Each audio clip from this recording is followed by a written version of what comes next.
Ecos del Nilo y la división de la historia egipcia.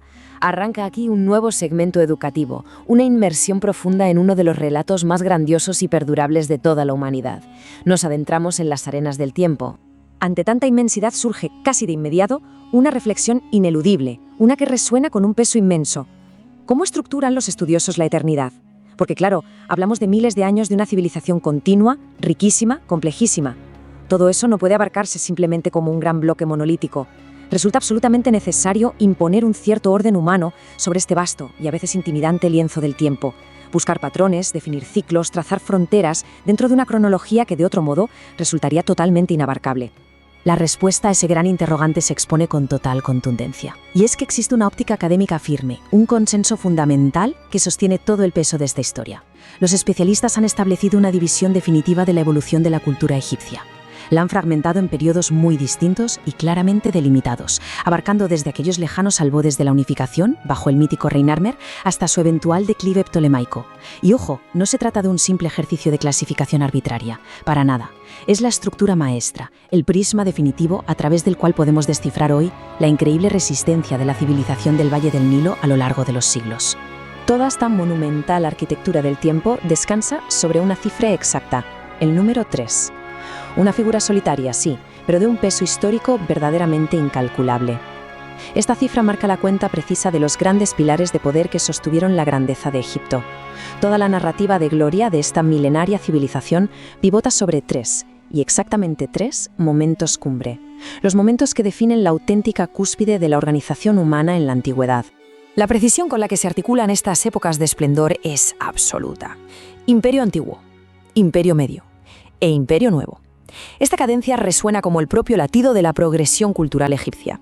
Pensemos que el Imperio Antiguo sentó unas bases inquebrantables, plasmadas en la construcción colosal de las pirámides de Giza.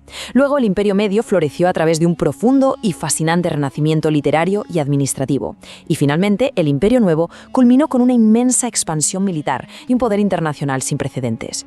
Son estos 3 grandes cimientos los pilares absolutos que sostienen todo el peso de la historia egipcia. Ahora bien, el punto crucial aquí es comprender que ninguna civilización existe en un estado de perfección permanente. Siempre hay una profunda y constante dualidad. A un lado tenemos los imperios, que representan esa imponente estabilidad y el logro monumental, pero al otro asoman las sombras ineludibles de los periodos de crisis. Estos últimos, a menudo desatados por prolongadas sequías, hambrunas devastadoras o invasiones extranjeras como la de los Hyksos, no son simples accidentes históricos sin importancia. Son épocas sumamente oscuras, de fragmentación e inestabilidad, que se encuentran inexorablemente intercaladas entre los momentos de mayor gloria.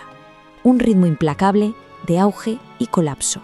Y este patrón cíclico traza el incesante movimiento de un enorme péndulo histórico. Todo se inicia en la fase 1, el esplendor absoluto del Imperio Antiguo. A esto le sigue de forma inevitable el descenso hacia la fase 2, un primer periodo intermedio marcado por el desgobierno y la carestía. Pero de las cenizas surge la fase 3, ese resurgimiento cultural del Imperio Medio, que como ya imaginamos sucumbe nuevamente ante la fase 4, una nueva crisis que vuelve a fracturar el territorio. Finalmente, el último gran renacimiento se manifiesta en la fase 5, el grandioso Imperio Nuevo.